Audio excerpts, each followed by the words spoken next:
Today on Rappler.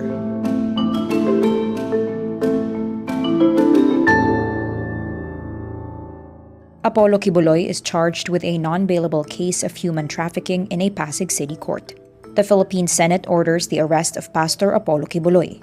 San Miguel's Ramon Ang bears his plans for the Ninoy Aquino International Airport. The Office of the Ombudsman launches an investigation into the Chocolate Hills controversy. And U.S. President Biden will be hosting the first trilateral summit with the Philippines and Japan in April. Embattled doomsday preacher Apollo Quiboloy is charged with a non-bailable case of qualified human trafficking at a Pasig City court. The next step is for the Pasig court to determine if there is basis to issue a warrant of arrest against Quiboloy.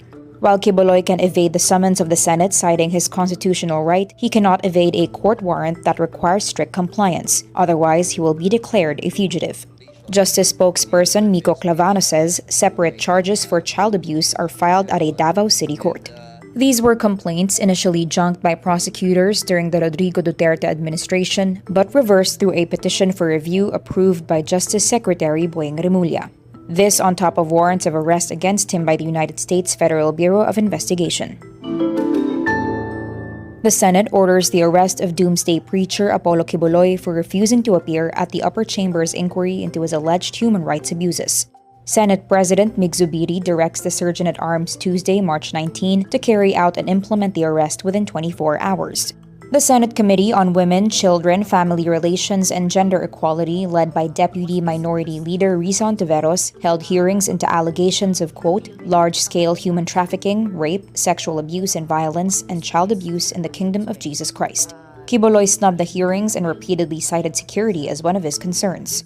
Last March 13, the Senate panel issued a show-cause order to the controversial preacher, part of the due process followed by the Senate after it issued a contempt order.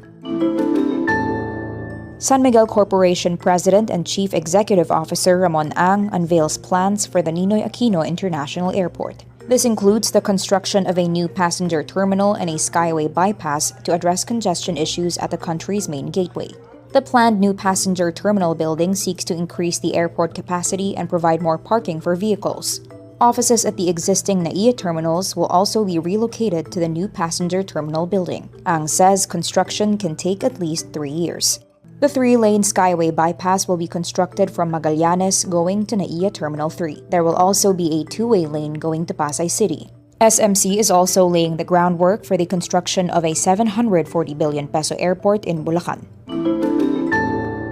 The Office of the Ombudsman launches its own probe into the Chocolate Hills controversy. The office is mandated to fight corruption and abuses within the government. Ombudsman Samuel Martirez says investigators formally started a probe on Monday, March 18. Martirez says he expects the names of Protected Area Management Board members will be submitted to his office by Tuesday.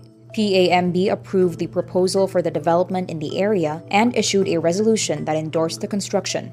Martirez adds the Ombudsman is looking to finish its case build-up after the Lenten season. Early this month, Captain's Peak Resort, built in the middle of Chocolate Hills in Sagbayan, Bohol, went viral.